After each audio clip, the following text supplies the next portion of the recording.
Hi everyone, welcome back to my YouTube channel. Today is very special because all of Indonesian people is celebrating our Independence Day. Hopefully God will always blessing this country and everything gonna better so we can do our activity normally. Baiklah, untuk semua masyarakat Indonesia, saya mau mengucapkan Dirgahayu Republik Indonesia yang ke-75. Semoga kita menjadi generasi penerus bangsa yang mampu melanjutkan estafet perjuangan bangsa ini untuk selalu menjaga martabat negara ini tetap tinggi, tetap dihormati dan dihargai oleh seluruh mata dunia. Dengan cara bagaimana kita bisa mengisi kemerdekaan ini dengan cara kita sendiri, dengan kreativitas sendiri, dan Anda adalah pemimpin di jalan Anda masing-masing. Karena hari ini begitu spesial, semangatnya begitu berkobar, saya hadir dengan konten yang saya tujukan untuk para pejuang juga, yaitu pejuang skripsi di seluruh dunia. Oke, sebelum saya lanjutkan, saya mau memberikan sedikit bocoran bahwa pada hari ini saya akan memberikan konten bagaimana tips dan trik agar semua pejuang skripsi bisa menyelesaikan skripsinya secara on time dan as soon as possible. Jadi nggak ada lagi ceritanya kata molor, apalagi DO, naudzubillah min dzalik ya. Oke, sebelum saya menjelaskannya satu persatu, saya ingatkan Anda harus mendengarkan dan menyimak video ini sampai selesai, karena saya akan memberikan secara rigid dan berkesinambungan. So, sebelum saya masuk ke main kontennya, silahkan Anda dukung channel saya dengan memberikan like, subscribe, dan silahkan share untuk semakin memperluas manfaat dari konten saya hari ini. Hitung-hitung kita berbagi hadiah ya di hari kemerdekaan. Oke, saya tidak akan berpanjang-panjang kata. Sebelum saya menjelaskan langkah-langkah yang harus dilakukan oleh seorang pejuang skripsi agar dia bisa segera menyelesaikan skripsinya secara on time, nggak pakai DO, nggak pakai molor gitu ya. Yang perlu saya ingatkan adalah musuh seorang mahasiswa dalam menggarap skripsi itu bukan tim penguji, bukan dosen pembimbingnya, bukan teman, bukan pacar, bukan keluarga. Walaupun tidak bisa kita tidak bisa menafikan bahwa banyak pertanyaan-pertanyaan dari keluarga, teman dekat, tetangga, dan lain sebagainya. Kapan lulus, kapan selesai, dan lain sebagainya. Dan pertanyaan itu bisa jadi menjadi motivasi yang bagus, atau tidak sedikit juga mahasiswa yang down, drop, kemudian pingsan, tidak bisa melanjutkan karena merasa dirinya disudutkan gitu. Nah, sehingga saya kasih note dengan tanda kutip, cetak tebal dan lain sebagainya, bahwa musuh seorang pejuang skripsi itu bukan orang lain tapi dirinya sendiri. Musuh utamanya adalah rasa malas, kemalasan gitu. Anda silahkan cek, di dunia ini banyak sekali orang miskin sukses, itu banyak sekali. Orang jelek sukses, itu juga banyak sekali. Tapi Anda tidak akan pernah menemukan ada orang malas sukses dalam dunia ini. Nonsense. Karena orang malas itu mau melangkah saja enggan gitu ya. Mau melakukan sesuatu saja enggan. Semuanya ditunda. Dia menganggap waktu 24 jam itu tidak akan pernah tercukupi baginya. Padahal semua orang itu punya waktu terbatas. Kita semuanya punya waktu 24 jam.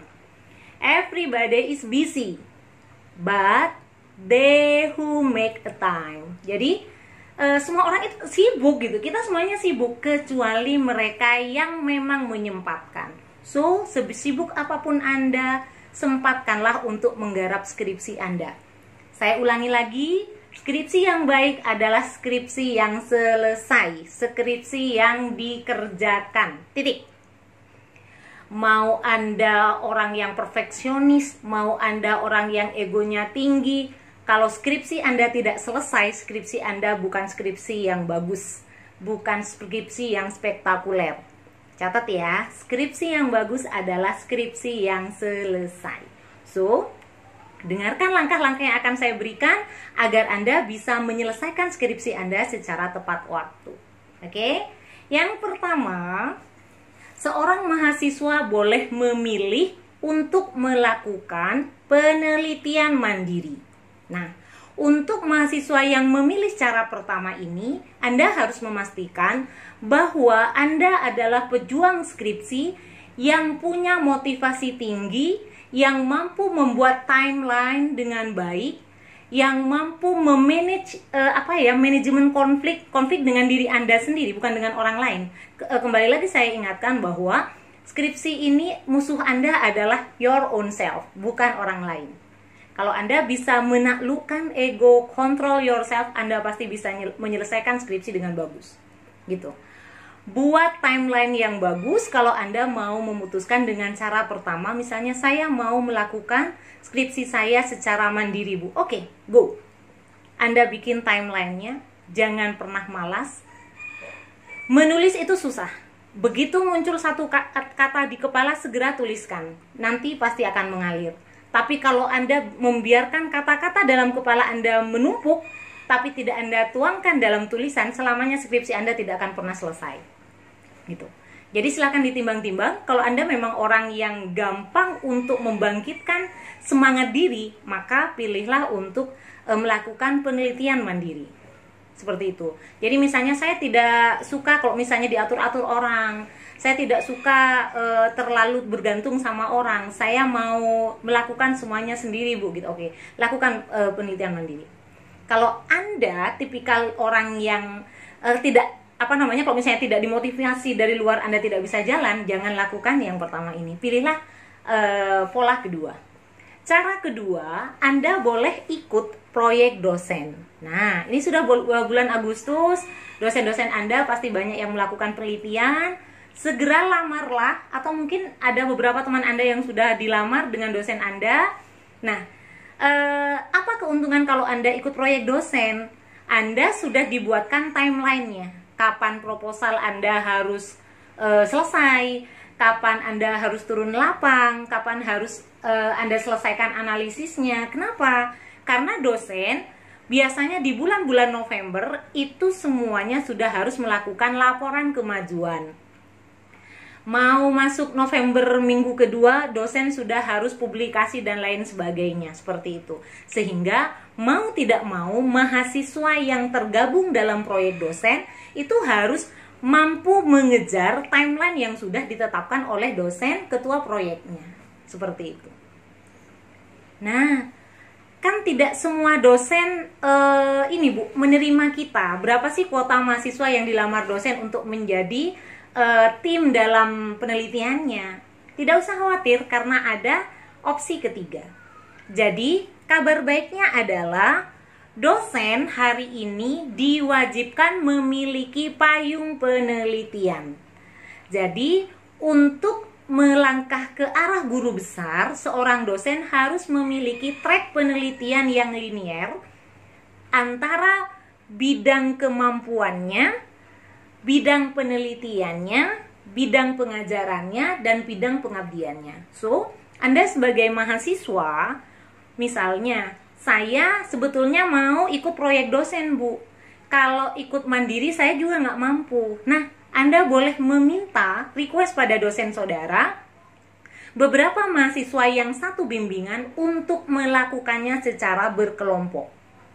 Karena apa? Terkadang mahasiswa terkendala skripsi itu bukan masalah dia tidak mampu di teori, bukan masalah dia tidak mampu mengambil data di lapang, tapi terkendala karena faktor psikis. Anda bisa cek, mahasiswa yang akhirnya di DO, ketinggalan, kemudian harus selesai di last minute, harus menghabiskan 7 tahun dalam penyelesaian kesarjanaannya, itu rata-rata mahasiswa yang ketinggalan angkatannya. Jadi kalau misalnya Anda takut bimbingan sendirian, Anda takut untuk melakukan penelitian sendirian, kalau dilakukan bareng-bareng kan beban mentalnya berkurang. So, Anda boleh meminta pada dosen Anda, beberapa mahasiswa yang satu bimbingan dengan Anda itu untuk melakukan penelitian berkelompok. Sesuai dengan payung penelitian yang dosen Anda punya. Nanti silahkan dibagi-bagi. Misalnya satu bagian pemasaran, satu bagian produksi, satu bagian MSDM, satu bagian kebijakan, satu bagian sosiokultural, dan lain sebagainya. Itu boleh. Oke. Kalau misalnya memungkinkan, lakukan karena memang sekarang kondisinya online. Kalau seandainya offline, bimbingan Anda masih bisa ya Anda janjian dengan teman untuk ketemu dosen dan lain sebagainya, sehingga rasa takut, rasa canggung, rasa malu dan lain sebagainya itu bisa melebur dan bisa agak ringan kalau misalnya kita ada yang menemani. Nah, karena sekarang kondisinya online, Anda boleh melakukan berkelompok di tema penelitiannya saja. Bahkan kalau misalnya di Prodi Agribisnis, kalau Anda mau, saya akan membuatkan jadwal kapan akan ada minggu-minggu untuk seminar proposal. Jadi semua mahasiswa akan seminar proposal di sana. Saya juga akan mau menjadwalkan kapan Semkhas akan dilakukan, sehingga semua mahasiswa akan berlomba untuk seminar hasil di sana. Karena apa? Saya yakin mahasiswa dengan mental bagus, insya Allah skripsinya juga akan berjalan dengan mulus. Semoga kebijakan ini bisa meringankan, terutama untuk mahasiswa agribisnis Fakultas Pertanian Universitas Trunojoyo Madura, seperti itu. Nah, kemudian yang terakhir, saya memberikan opsi yang keempat. Akhir tahun 2020 ternyata semua rektor di seluruh Indonesia memiliki kontrak kerja dengan kementerian, dengan menteri, bahwa kurikulum merdeka mau tidak mau sudah harus dijalankan. Nah, untuk angkatan 2017 atau semester 7, mahasiswa semester 7, kami menawarkan ada 10 slot mahasiswa yang bisa mengikuti kegiatan kewirausahaan selama 6 bulan. Yang nilai KWU 6 bulan ini setara dengan 20 SKS. 10 mahasiswa ini tidak perlu mengikuti kuliah selama 1 semester, jadi dia hanya fokus dengan kegiatan KWU-nya. Di situ Anda hanya akan melakukan riset pasar. So, ending dari KWU ini bukan hanya proposal bisnis yang Anda dapatkan, tapi Anda bisa langsung melakukan seminar proposal, bahkan data, hasil analisis dan lain sebagainya yang sudah Anda lakukan pada kegiatan KWU 6 bulan ini bisa Anda tuangkan menjadi skripsi. Dan di situ Anda sudah punya geng 10 orang langsung di bawah bimbingan Ketua Inbis Madura Tech, yaitu Dr. Mardia Hayati. Oke? Silahkan Anda timbang-timbang, Anda akan mengerjakan skripsi Anda dengan cara yang mana? Dengan cara nomor 1, nomor 2, nomor 3, atau nomor 4, jalan tol itu kita sudah buka, silahkan Anda yang mengeksekusi. Tidak perlu Anda merasa saya orang yang perfeksionis dan lain sebagainya, kami tidak butuh itu. Skripsi itu hanya latihan meneliti dan menulis bagi mahasiswa sarjana. Jadi dosen Anda, kaprodi Anda, penguji Anda tidak akan pernah membandingkan kemampuan saudara dengan seorang profesor, doktor, dan lain sebagainya. So, just give your best, kemudian lakukan. Begitu direvisi, maju lagi, revisi, maju lagi. Kalahkan rasa malas saudara, berjuanglah. Karena bangsa yang besar adalah bangsa yang berisi mahasiswa dengan jiwa yang besar, dengan mimpi yang besar, yang mau memulai mimpi besarnya dengan langkah kecil dalam hidupnya. Apa langkah kecil seorang mahasiswa dalam hidupnya untuk menggapai mimpi besarnya? Selesaikan skripsi saudara. Oke? Itu dulu dari saya. Sampai jumpa di konten-konten saya berikutnya. Selamat mencoba, selamat meresapi. God bless us. Wassalam.